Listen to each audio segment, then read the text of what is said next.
présentation à deux voix, avec Inès, David, et on a une troisième collègue qui a travaillé avec nous sur cette réflexion, qui s'appelle Isna Danbescu, pour ces 2 jours de travail. Mais donc, nous, on s'est interrogé après les échanges de la présentation initiale, puis après la présentation de ce matin, où on a parlé on a vu le top 3 des marques sur Internet et ainsi de suite. Nous, on va s'intéresser à la marque, notamment la marque numéro 3, je ne sais pas si vous connaissez, c'est les boissons énergisantes, qu'on a déjà abordé ce matin. Et donc, nous, on s'est intéressé à cette question des boissons énergisantes. Et c'est parti, juste en 1 minute, c'est parti d'une histoire simple, c'est qu'on est, tous les deux, on est responsables dans des formations de master en marketing, sur la thématique des produits d'enfants et sur la thématique du packaging et du design. Et on a fait travailler nos étudiants cette année sur ces marques de boissons énergisantes. Et à la fin du travail très académique au sens universitaire du terme, on s'est dit, mais ces boissons, pour nous, il se passe quelque chose dans cet univers des boissons quand on voit qu'il y a une dynamique, un engouement, il y a un enthousiasme. Et on s'est dit, peut-être que ça mériterait qu'il faut aller plus loin que simplement faire travailler les étudiants par ça. Il faut peut-être aller interroger, non plus en tant que professionnel, mais là en tant que chercheur, ce qui se passe avec ces boissons et ce qui se joue avec ces boissons autour de ça. Donc on va essayer d'aller voir ces questions. Tout ça pour dire que c'est work in progress, hein. Donc on demande vos suggestions, c'est un tout début. Donc on est parti de constats, ce qu'on appelle les BRSA, c'est les boissons rafraîchissantes sans alcool. Donc c'est tout ce qu'on va trouver dedans, l'eau gazeuse et l'eau plate, mais aussi on va retrouver tout ce qui concerne les sodas. Qu'est-ce qu'on voit? C'est un marché qui est hyper segmenté, c'est-à-dire qu'on a vraiment des positionnements de produits qui sont très clairs avec des marques qui sont très fortes chacune dans leur marché. On en a cité quelques-unes, mais on peut les voir sur le marché des thés sucrés par exemple, où moi je découvre Montréal et là j'ai fait, en tournant dans les couloirs de l'université, j'ai vu qu'il y avait des distributeurs de boissons avec 5 crayons de boissons relativement sucrées, avec des contenants, j'ai découvert qu'il y avait des canettes qui faisaient 695 ml de boissons sucrées. Je me suis dit, tiens, c'est. Voilà. Donc on voit que c'est quand même des marchés qui sont très segmentés, avec des marques qui sont très fortes, très puissantes, largement connues des consommateurs, c'est-à-dire qui sont vraiment installés dans le paysage des consommateurs, avec une forte notoriété, et qui sont des produits en consommation, parce qu'on les voit consommer régulièrement par rapport à ça. Et on a vu apparaître ce qu'on appelait des boissons énergétiques ou énergisantes. Et c'est là qu'on commence à avoir une première ambiguïté. C'est qu'il y a d'un côté des boissons énergétiques, celles que l'on va éventuellement utiliser dans une pratique sportive, qui vont être des compléments alimentaires avec des sels minéraux, avec éventuellement des sucres rapides qui doivent venir avant l'effort, ou des boissons dites de récupération après l'effort. Notamment si certains d'entre vous pratiquent par exemple la course à pied, on sait qu'on va modifier sa réhydratation tout au long de l'exercice en fonction de quel moment on est dans l'effort pour ne pas avoir de coup de pompe dans son exercice. Et en même temps, on a à côté des boissons énergisantes, pour ne pas la citer, une qui s'appelle Red Bull, qui aussi dans cet univers du sport. Mais dans sa première formulation, Red Bull, si on consommait du Red Bull de façon régulière dans un exercice sportif, on était sûr d'être contrôlé positivement par l'agence antidopage. Notamment parce qu'il y avait un taux de caféine très important dedans. Or, la caféine est considérée comme un produit dopant dans un certain nombre d'activités sportives. Donc, vous voyez bien qu'il y a une première tension qui pouvait émerger par rapport à ça. Donc, notre questionnement est venu comme ça, c'est de dire, cette croissance des produits sur le marché, qu'est-ce qu'elle nous dit, cette croissance? En quoi elle doit nous interroger, nos chercheurs? La consommation de produits, il faut se poser la question de qu'est-ce qu'elle veut dire, cette consommation, notamment par des adultes, mais aussi par des jeunes, voire des très jeunes. Et ça renvoie à ce qu'on a évoqué ce matin, un projet qu'on avait fait il y a quelques années sur le ludo-aliment. On se retrouve entre la question du fun d'un côté, parce que ça peut être des boissons qui amènent vers le fun, vers le plaisir, et de l'autre côté, le risque qu'on prend à consommer ces boissons. Donc, de ce fait, on va vous proposer une réflexion en 3 temps, en essayant de voir un petit peu comment on est passé d'un marché de niche à un marché de masse. Ça, c'est la démarche marketing. Le marketing a été relativement performant dans cette logique-là. Ensuite, on essaiera d'aller voir le territoire de marque, comment ces marques sont construites un territoire en faisant référence à des éléments. Et là, on fera une petite mobilisation d'une approche sémiotique. Et puis après, on essaiera de voir en quoi cette massification du marché ne risque pas d'entraîner une mise en danger de ces marchés parce qu'ils sont densifiés de façon importante. Alors, rapidement, mais c'est relativement dense, mais juste pour rappeler, Red Bull, c'est une création dans le début des années 80 dans un pays d'Autriche. C'est une boisson qui était de composés qui venait plutôt du sud-est asiatique, qui a été transformée et industrialisée dans les années 80 par une marque autrichienne, qui s'appelle Red Bull, avec des produits à forte connotation, notamment la taurine, la caféine, ou le glucuronolactone, j'ai mal prononcé, mais notamment la taurine, notamment sur le marché français, pendant longtemps, cette boisson a été interdite à la vente, parce que la taurine faisait, certains imaginaient que c'était des éléments provenant du taureau, et on le taureau, donc une vraie méconnaissance des composés de la boisson, et en même temps on imaginait du sang de taureau, du sperme de taureau, enfin, il y a eu tout ce fantasme qui s'est installé auprès des consommateurs par rapport à ça. Donc, ça a été interdit jusqu'en 2008. Voilà, donc c'était une boisson qui a été interdite sur le marché français jusqu'en 2008, et donc il a été vendu par contre sous le manteau. On pouvait en trouver à différents endroits, à ce niveau-là, sans problème. On avait le droit, voilà, des marques permettaient de le distribuer en plus produits, en cadeau, voire d'acheter dans des pays limitrophes relativement facilement par rapport à ça. Et on a, si on fait une petite recherche par rapport à ça, enfin, pas une petite, non, on repère qu'un certain nombre d'agences de santé publique, dans beaucoup de pays, au Canada, en France, en Angleterre, en Belgique, ont toutes émis des avis négatifs, ou en tout cas avec de fortes restrictions sur la consommation de ces produits. Donc c'est des produits qui sont arrivés avec une aura sulfureuse auprès des consommateurs. Et quand on s'intéresse auprès des consommateurs, notamment des adolescents, quelque chose qui a une aura sulfureuse, c'est super. Ça peut être intéressant quand même. Vous allez voir ça, c'est facile. Un levier marketing puissant. Voilà. Donc, et en France, on l'a interdit jusqu'en 2008 parce qu'on a ce qu'on appelle le principe de précaution, qui est de dire si on ne sait pas ce que ça fait comme effet, on interdit. Mais en 2008, ce principe de précaution a été levé, notamment parce que Red Bull avait fait un dépôt de plainte tribunal administratif en France pour dire je ne comprends pas pourquoi c'est interdit les commercialisations alors que c'est autorisé dans d'autres pays de l'Union européenne. Et à un moment donné, le ministre de l'économie a fait une négociation, notamment ils ont modifié la composition en baissant le taux de caféine dans le produit. C'était une façon de passer une des barrières à l'entrée juridique imposées par les pouvoirs publics à ce niveau-là. Avec des émissions de restriction de consommation sur les femmes enceintes et les enfants. Alors, déconseillé, interdit, ça dépend des formulations selon les pays, mais globalement, avec la position même en France, l'obligation d'apposer sur le packaging, le logo, déconseillé à la femme enceinte, comme le vin, comme les alcools. Le même marquage qu'on va avoir par rapport à ça. Et ça, c'était une offre, c'est au début des années, enfin, c'est ce produit-là, et aujourd'hui, on a dans les rayons une offre qui s'est largement élargie.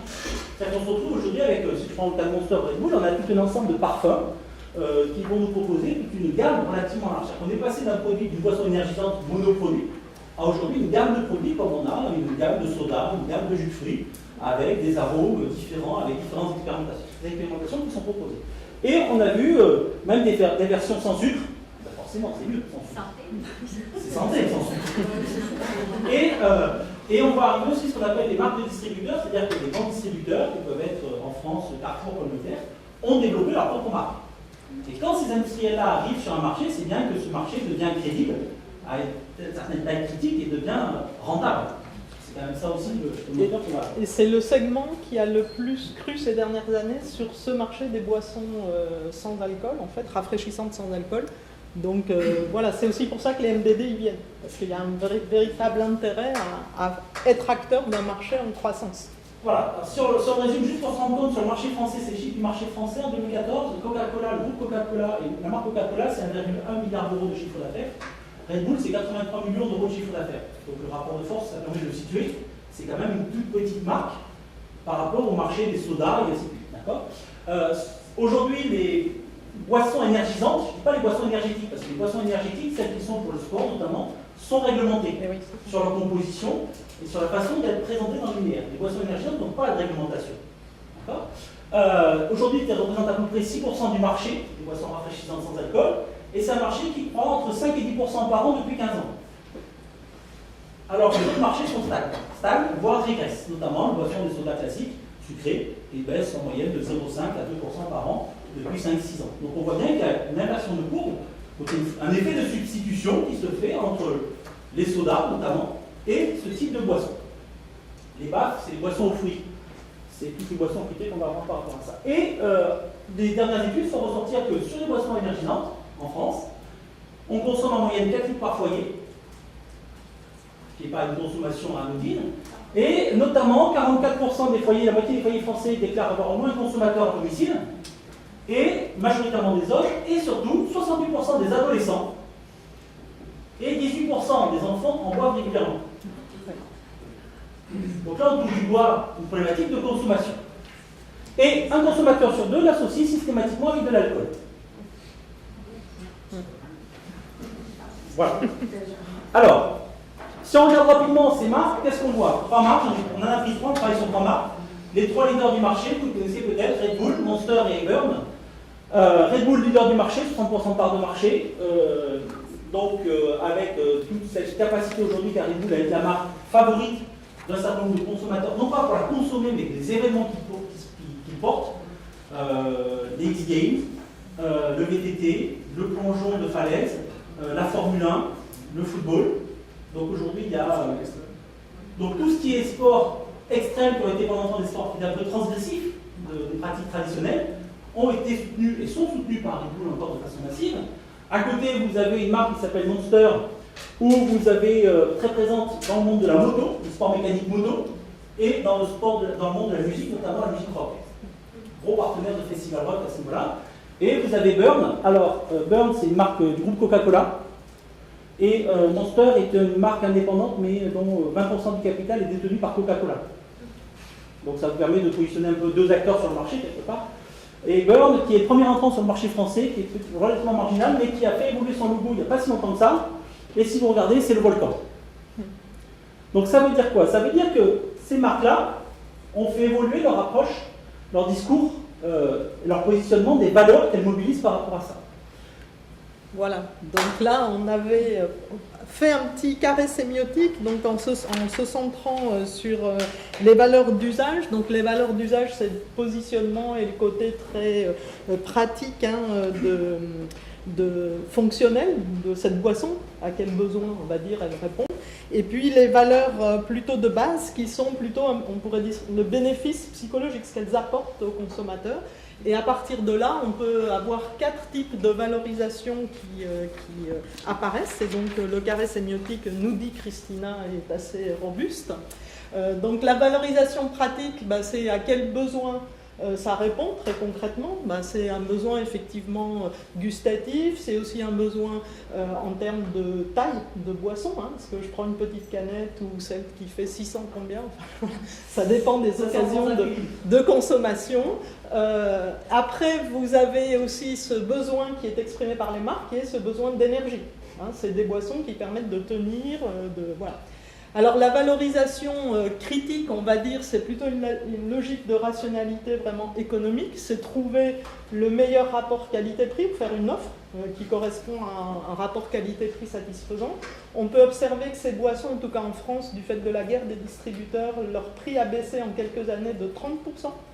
Donc on cherche vraiment à ouvrir le marché, à essayer de rendre finalement l'accès à cette boisson le plus facile possible pour des nouvelles catégories, justement peut-être les femmes, peut-être des adolescents, etc. Et aussi un certain nombre de marques, mais là c'est uniquement Red Bull qui a ce discours-là sur son site, de dire je suis éco-responsable et c'est pas pour rien qu'on a choisi la canette parce qu'elle est recyclable, et il y a tout un discours sur la capacité à recycler la canette. Et puis de l'autre côté, on a effectivement cette valorisation utopique, donc c'est quel imaginaire, quel rêve j'offre à travers ma proposition. Et donc, on l'a bien vu, c'est un imaginaire associé au sport extrême, à des sports qui ne sont pas forcément tous référencés aux Jeux Olympiques, c'est-à-dire que ce n'est pas le tennis, ce n'est pas le golf, c'est tous les autres sports qui sont des sports justement où on va aller au bout d'une certaine expérience sportive avec un peu des têtes brûlées, ou des sportifs très sérieux, mais qui vont chercher à se dépasser sur des défis très particuliers. Et donc ça évoque différentes formes de transgression, et on le voit bien aussi dans les logos. Vous voyez Burn avec cette idée de flamme, de libérer son énergie, de laisser s'exprimer sa force intérieure. Burn avec cette idée de griffure, d'être dans un monde peut-être un peu obscur, un peu animal aussi. Donc voilà. Donc tout ça, c'est des manières d'exprimer des formes de transgression, de force qu'on a en soi et qu'on ne peut plus dominer, qu'il faut laisser sortir à un moment donné. Et puis après, effectivement, une valorisation ludique, mais qui est aussi liée aux circonstances et aux occasions de consommation. effectivement, il y a le plaisir gustatif qui en est une bonne partie, donc avec tous ces goûts qui vont être proposés, différenciants, etc. Mais c'est aussi le plaisir de partager ces moments d'émotions intenses, de sport extrêmement nouveaux, avec justement des fans qui créent une communauté avec qui on partage énormément d'émotions. Donc voilà un petit peu pour présenter la communication des marques. Juste pour compléter, parce qu'il va nous rester pas longtemps, mais je rappelle juste les slogans des 3 marques, c'est révélateur. Red Bull, c'est donne des ailes. D'accord. Bird, nourrit ton feu. Et Monster, enferme un maximum d'énergie. Donc les promesses sont explicites par rapport à ça, c'est qu'on va pouvoir se dépasser et quelque part on va quitter la boisson fonctionnelle énergétique. Je rappelle, hein, on était sur la boisson sportive énergétique au départ, qui va devenir une forme de potion magique. Alors ça tombe bien, on est français, on a un peu de bois, stérisolé, c'est pas loin. Donc on a quelque part derrière cette boisson, toute la symbolique de la potion magique, qui va nous permettre de nous transformer, de devenir quelqu'un d'autre, en tout cas de sortir de notre ordinaire par rapport à ça. Ce qui, d'un point de vue marketing, nous renvoie à ce qu'on appelle le marketing expérientiel, c'est-à-dire qu'on va réinventer l'expérience de consommation, on va réinventer sa participation collective dans les manifestations. Et en plus, élément supplémentaire qui permet d'accrocher davantage les jeunes et les adolescents, c'est qu'on va donner des outils qui vont permettre d'autoproduire son dépassement. Parce qu'on va proposer des systèmes avec du Pinterest, de l'Instagram, voire sur les sites, de se publier en train d'eux. Et donc c'est la mise en scène de soi donc, qui permet d'aller au-delà de l'expérience simplement que je vis moi, mais que je vais pouvoir partager avec ma communauté, me mettre en scène vis-à-vis des autres. Et donc on est quelque part dans une logique de méta-expérience, c'est-à-dire qu'on va passer de ce que vit le consommateur en tant qu'individu, de ce que la marque va lui proposer de vivre. Et donc on va complètement transformer cette expérience. Et de ce point de vue-là, cette réflexion-là, pour nous, nous amène à nous interroger. Pourquoi? Ça va être notre conclusion, c'est que, premièrement, ces logiques d'interaction poussées au maximum avec la marque font que, du coup, on invite les jeunes consommateurs à vivre leurs propres expériences. Sauf que vouloir dépasser l'autre systématiquement, il y a un surenchère potentiel, réel, qui émerge. D'accord? Donc ça, c'est un premier risque qui peut faire émerger des menaces par rapport à ça. Deuxièmement, on observe aujourd'hui un certain nombre de publications médicales qui montrent des risques médicaux avérés sur des cas de maladie de foie, sur des cas de crise d'épilepsie, qui sont publiés dans des revues relativement sérieuses, académiques par rapport à ça. Donc on voit bien qu'il y a un risque médical qui apparaît de plus en plus fréquemment autour de ces boissons. Donc pour l'instant, les pouvoirs publics ne se sont pas emparés de façon réglementaire de ces problématiques-là, mais ce risque apparaît. Et puis, le problème de l'énergie hydrique, la boisson énergie, pour nous, à mon avis, il risque d'y avoir, comme on a eu des débats sur les fameux yaourts bio de Danone, un débat sur la dimension énergie, est-ce qu'elle peut rester imposée sur ces boissons-là? En tout cas, c'est une interrogation qui nous amène par rapport à ça. Alors, comme on est, nous-mêmes, on est en sciences de gestion, donc vous voyez bien que notre travail, c'est d'essayer d'améliorer le potentiel à long terme ou la valeur à long terme que la marque peut proposer à son consommateur. Donc, la question que le marketing que pratiquent ces entreprises nous renvoie, c'est est-ce qu'elles ne risquent pas finalement d'être confrontés au paradoxe qu'ils ont eux-mêmes généré. Mais parce que c'est que tu n'as pas vu la version, c'est pas grave, c'est qu'il y a un loupé là sur l'envoi d'un PowerPoint. Et donc on a repris la logique ago-antagoniste de Stéphane Lupasco pour montrer en fait que plus on actualise un type d'action, plus on potentialise son contraire. C'est-à-dire plus on va passer à un marché de masse, on va s'adresser finalement à tout le monde pour consommer ce type de boisson en associant de façon, par des rhétoriques visuelles, par tout ce travail qui est fait sur la communication, ces boissons à des univers sportifs, alors que médicalement, c'est justement contre-indiqué. Il ne faut surtout pas utiliser ce type de boisson énergisante quand on produit un effort physique, parce qu'on peut avoir des problèmes cardiaques, il ne faut pas le mélanger avec l'alcool non plus, il ne faut pas en boire trop souvent, sinon on peut avoir des hépatites graves, jeunes, etc. Donc plus finalement on crée cette confusion dans ces rhétoriques visuelles par rapport à la composition du produit, etc., plus on va générer la contestation même de son produit et des effets et donc plus on va conduire à effectivement appeler indirectement à une réglementation, une régulation.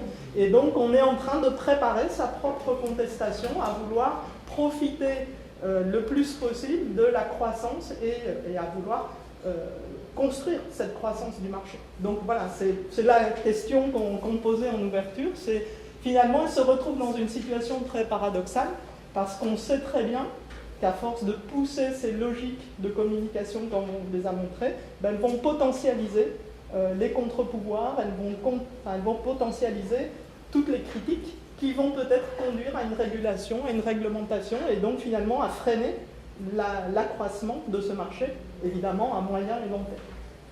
Voilà. Donc...